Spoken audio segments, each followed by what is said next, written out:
Student, आज की इस क्लास में हम डिस्कस करेंगे मैक्रो इकोनॉमिक्स के टॉपिक मनी एंड बैंकिंग को। तो स्टूडेंट स्टार्ट करते हैं money.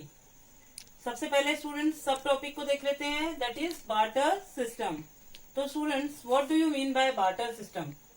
In the beginning of civilisation students, human needs are very simple and limited. Peoples are exchanging goods for goods to satisfy their wants. तो students, उस समय कौन सा system चल रहा था? Barter system. तो एक बार देख लेते हैं students. Barter exchange refers to exchange of goods for goods and economy where there is a direct barter of goods and services is called a barter economics.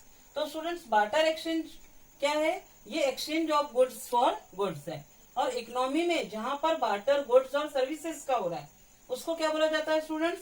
Barter economy. और इसे CC economy भी बोला जाता है, CC economy. तो students, CC it means commodity to commodity. तो students, barter system में बहुत सारी डिफिकल्टीज जाती थी। इस सिस्टम को अप्लाई करने में so many difficulties arises in front of peoples. So students, इसकी कुछ लिमिटेशंस है बार्टर एक्सचेंज की। तो देख लेते हैं स्टूडेंट्स इसकी लिमिटेशन। फर्स्ट है lack of double coincidence of wants. तो स्टूडेंट्स, इसमें क्या होता था कि जैसे दो पर्सन चाहिए इसमें, कि जो एक पर्सन है उसको मान लो पेन की जरूरत है, तो उसे ये देखना पड़ेगा कि उसके पास जो वीट है उसको चेंज करके कौन उसको पेन दे सकता है। तो स्टूडेंट्स, ये बहुत डिफिकल्ट होता था उस पर्सन को फाइंड करना जिसकी जरूरत की चीज हमारे पास है। तो स्टूडेंट देख लेते हैं, for example, A can exchange goods with B only when A has B wants and B has what A wants. अगर देखिए स्टूडेंट्स, एक तभी एक्सचेंज कर सकता है अपने गुड्स को बी के साथ कि जब बी की वांट्स की चीज उसके पास हो, बी को जो जरूरत है वो ए के पास हो। तो यहाँ पर ये देखना, however such double coincidence is very rare. ये बहुत रेयरली होता है स्टूडेंट्स कि वो इजीली उसको वो पर्सन मिल जाए। नेक्स्ट में देख लेते हैं student, lack of common measure of value. इसकी भी बहुत लैकिंग रहती थी students, common measure of value नहीं कर पाते थे। जैसे देखिए, Ram has wheat and Vinay has rice, then it is very difficult to decide how much wheat is needed to exchange with 1 kg of rice. 1 kg of rice से जो हम exchange करेगा राम, तो कितने वीट की उसको जरूरत होगी। तो स्टूडेंट्स, ये मेजर करना बहुत डिफिकल्ट होता था। थर्ड देख लेते हैं students, lack of standard of deferred payment. ये जो डिफर्ड पेमेंट, जो फ्यूचर पेमेंट करना है और जो क्रेडिट ट्रांजेक्शन करना है, इसकी भी बहुत लैकिंग थी। स्टूडेंट्स, यहाँ क्या होता था? Borrower may not be able to arrange goods of exactly same quality goods at the time of repayment. At the time of repayment same quality के गुड्स को प्रोवाइड नहीं कर पाता था बोरोवर। तो ये डिफिकल्टी रहती थी स्टूडेंट्स। आज तो हम इंस्टॉलमेंट में पर मंथ जो हम पे कर सकते हैं उस तरह से हम पेमेंट कर देते हैं, पर उस समय का कोई भी सिस्टम नहीं था। फोर्थ देख लेते हैं students, lack of store of value. इसकी भी बहुत लैकिंग थी, हम जो स्टोर करके नहीं रख पाते थे। Lack of store of value, most of the goods wheat, rice, vegetable do not possess durability. जैसे मान लो जो गुड्स हैं, व्हीट है, राइस है, वेजिटेबल है, तो इसकी ड्यूरेबिलिटी नहीं होती थी कि हम बहुत लंबे समय तक इसको रख सकें। तो their quality deteriorates with passage of time. अगर उसको रखते हैं तो उसकी जो क्वालिटी है वो वर्स्ट होती है उसकी क्वालिटी। सो इस वजह से स्टोर ऑफ वैल्यू में भी लैकिंग आती थी। Storage of goods require time and efforts. Goods के स्टोरेज के लिए स्टूडेंट्स बहुत टाइम और एफर्ट्स लगता था। Storage of goods require more time and efforts. तो बार्टर सिस्टम में जितनी भी लिमिटेशंस थी और जितनी भी डिफिकल्टीज आती थी, उन डिफिकल्टीज को दूर करने के लिए, उन डिफिकल्टीज को रिमूव करने के लिए किसका इवैल्यूएशन हुआ? मनी का इवैल्यूएशन हुआ।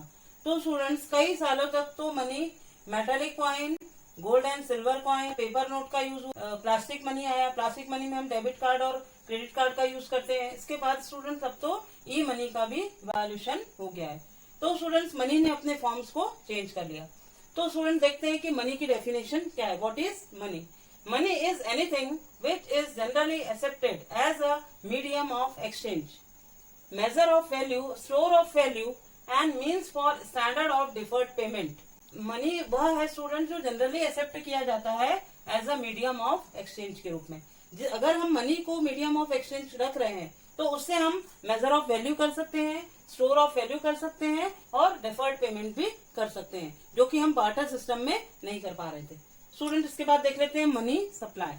मनी सप्लाई होता क्या है? तो money supply refers to total volume of money held by public. जो टोटल वॉल्यूम ऑफ मनी है वो किसके पास है? पब्लिक के पास है। At a particular point of time, एक पर्टिकुलर पॉइंट ऑफ टाइम में इकोनॉमी में पब्लिक के पास कितना करेंसी और नोट्स है। स्टूडेंट्स अब देख लेते हैं measure of money supply. Measure of money supply में स्टूडेंट्स हम देखते हैं सबसे पहले M1 को। तो M1 का ही फॉर्मूला हमने यहाँ पर लिखा हुआ है। M1 is equal to currency and coins with public plus demand deposit of commercial banks plus other deposit with RBI। तो स्टूडेंट्स इसको एक एक करके समझते हैं, वन बाय वन इसको डिस्कस करते हैं। Currency and coins with public, तो इसमें स्टूडेंट्स आता है पेपर नोट्स एंड कॉइन्स, जो किसके पास है? पब्लिक के पास है। स्टूडेंट सेकंड में demand deposit of commercial bank. अब देखिए स्टूडेंट्स, कमर्शियल बैंक में पब्लिक जो अपना अकाउंट ओपन करती है, तो अकाउंट ओपन कितने अकाउंट ओपन होते हैं?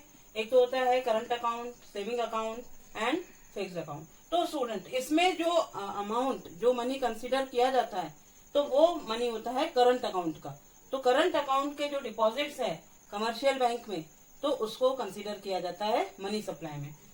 अदर डिपॉजिट विथ RBI, और जो अदर डिपॉजिट RBI के पास होती है, अदर डिपॉजिट में देखिए स्टूडेंट्स, कोई इंडिविजुअल तो अपना अकाउंट नहीं खुलवा सकता, कोई इंडिविजुअल है वो तो अपने अकाउंट को नहीं ओपन करा सकता RBI में, पर जो फाइनेंशियल इंस्टीट्यूशंस होते हैं, तो इंटरनेशनल बॉडीज होती हैं, तो वो अपना अगर कुछ पैसा RBI में करंट अकाउंट खुलवाकर डिपॉजिट करती हैं, तो उस मनी को कंसीडर किया जाता है मनी सप्लाई में। स्टूडेंट्स इसके बाद गवर्नमेंट के पास भी मनी होता है, बैंकों के पास भी अपना खुद का मनी होता है, तो उन मनी को भी, उस मनी को भी मनी सप्लाई में कंसीडर नहीं किया जाता है। तो स्टूडेंट्स के बाद देखते हैं demand deposit of commercial bank and other deposit with reserve bank of India. तो इन सब मनी को स्टूडेंट्स प्लस किया जाता है और हमें क्या मिलता है? M1 मिल जाता है। तो ये आपके एग्जाम के लिए स्टूडेंट्स बहुत इंपॉर्टेंट है। M1, M2 और M3 सेफ्टी के लिए हम एक बार इसके फॉर्मूला को देख लेते हैं। M2 is equal to M1 plus saving deposit with post office saving bank and M3 is equal to M1 plus net time deposit with bank।